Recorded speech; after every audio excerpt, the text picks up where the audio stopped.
Hello and a very good morning to everyone. Welcome back to our channel. Today we are going to discuss about a serious topic that is the effects of social media in our life. For that, we have two guests with us. Let me introduce our first guest, Mr. Kevin, who is a cyber psychologist. Nice to meet you. Welcome, Mr. Kevin. Along with that, we have Mr. Richard, who is a content creator. Thank you for having me on this show. Alright, before we go forward, I think both of you have heard about the news of a teenager committing suicide and their family hold accountable the social media companies for it. What are your thoughts? Yes, I read the news.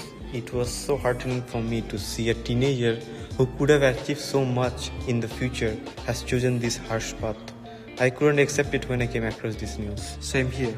I read the news yesterday and it was so shocking to me. Their parents hold social media companies accountable for the teenage suicide, and I kind of agree with them. Okay, so since you agree with their parents, so do you also think that social media is accountable for his suicide? Yes, I definitely agree with them. People commit suicide for many reasons, but from what I heard and read in the news, he messaged his friend and even posted on social media before committing suicide. He was so addicted to social media. They also mentioned how he got addicted to social media in the news. Yeah, that's true. The phone was still in his hand while the police found his dead body. So, Mr. Kevin, what are your thoughts? Do you think social media was the reason? I actually think it might be. Nowadays, people don't know how to use social media properly. It affects them negatively in their life. If you look around, you'll see that many people are depressed because of social media. It actually does affect your mental health if you're not aware of it. Can you go deeper on that, Mr. Kevin? Yes, so all of us use social media, right? Richard, you also have social media account, and I believe you use it on a daily basis.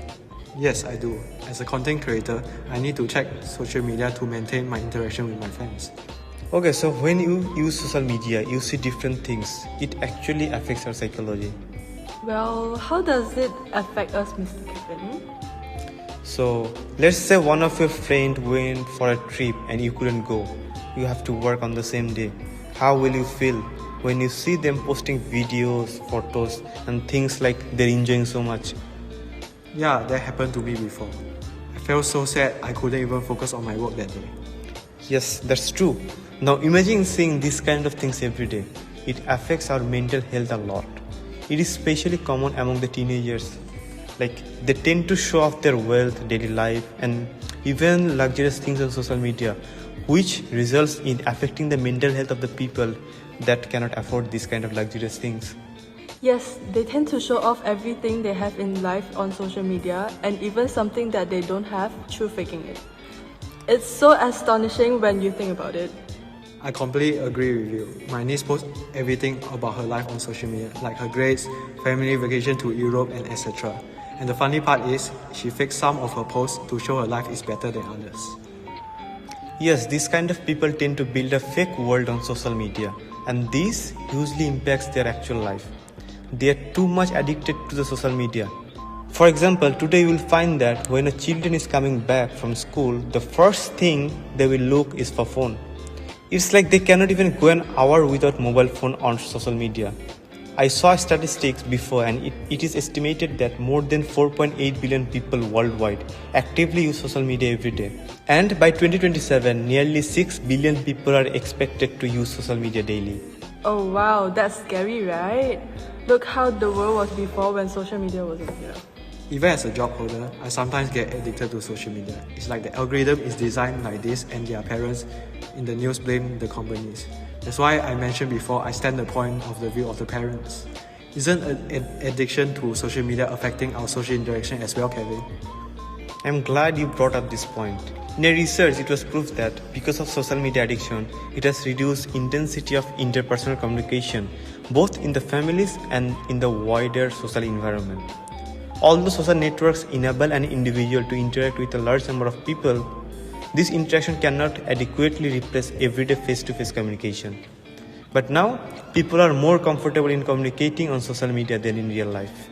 One of the guests that was invited before mentioned this thing. He was a teacher who was invited on our podcast a few weeks ago. He mentions students feel more comfortable messaging teachers rather than talking face to face. This social media evolution is the reason. We spend too much time on social media where we have zero social interaction, and it has become a habit communicating on social media. Not only that, if you look at the stats, you will find that social interaction has decreased massively after social media.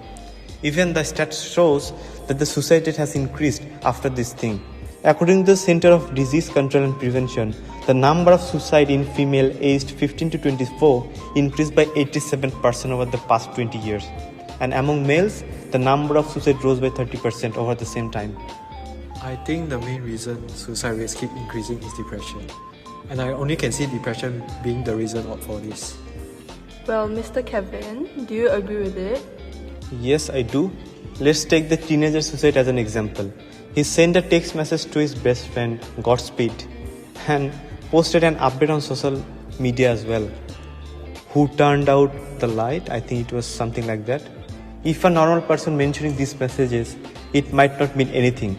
But if this is from a depressed individual, it might have some metaphor in it, which it should be concerned about. Really? I've never thought about it before. What can it be? From the perspective of a depressed person, the light of the sentence of his post, who turned out the light, can be referred as the light of his life, which can be the hope of living, and now it is gone. Losing the hope of living, and so he decided to commit suicide.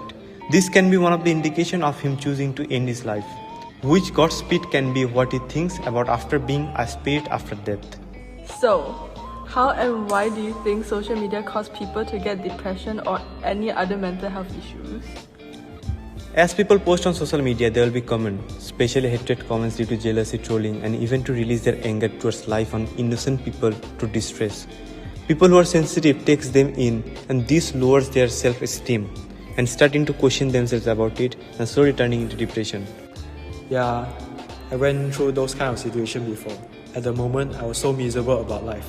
Luckily, I came out from it, or I might be the one on the news.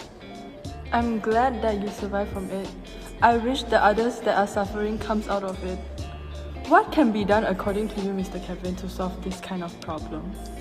Well, I think the companies need to start taking action against these troll comments. Not only troll comments, they need to change their algorithm as well, such as having a filter system, like banning specific words and disable accounts spreading hates and so on.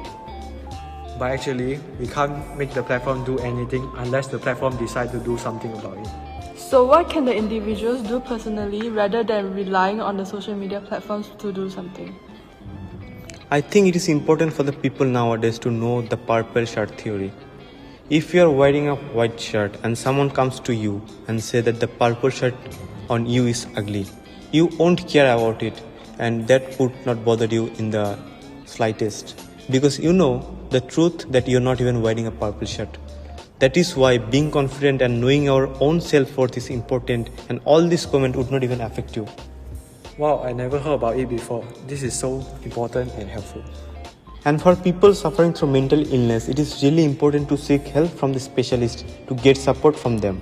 For the others, it is important to show care to people around you who are suffering through mental illness. If they lose hope in life, be their light. Give them support. Tell them they are not alone while facing this. I think the points you make are valid. It is very helpful if someone supports you during your tough times. Okay, it was a pleasure having conversation on this important topic with you guys. Thanks for taking out time from your busy schedule. I hope you guys enjoy your time. I am glad to share my thought about this sensitive topic. Yeah, same. I am really glad to be on this show. Thank you everyone. See you next time. Don't forget to like and subscribe. Make sure to subscribe to our newsletter as well. Until then, peace out.